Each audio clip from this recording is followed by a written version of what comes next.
Presiden Republik Indonesia Prabowo Subianto merasa tak perlu takut dengan tarif impor yang dikeluarkan oleh Presiden Trump. Prabowo akui Indonesia tidak terlalu bergantung dengan asing agar negara bisa menjadi maju. Pernyataan itu diungkapkan Prabowo Subianto saat berbincang dengan para pimpinan media massa seperti dimuat YouTube Harian Kompas pada Senin 7 April 2025. Prabowo tidak menampik bisa jadi pasar saham Indonesia jatuh lantaran kebijakan Donald Trump.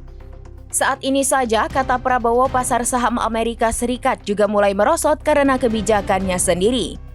Namun Prabowo meyakini fluktuasi dalam pasar saham adalah hal yang biasa, sehingga bisa jadi setelah dihantam badai kenaikan tarif impor Amerika Serikat, pasar saham bisa kembali membaik.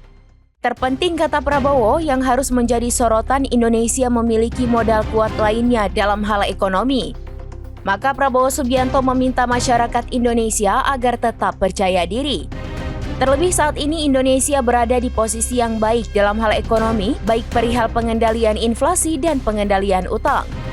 Prabowo juga tidak menampik ekonomi Indonesia mungkin akan terdampak dengan kebijakan Donald Trump, terutama di industri padat karya seperti furnitur, sepatu, dan garmen.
Download Tribun X sekarang, menghadirkan lokal menjadi Indonesia.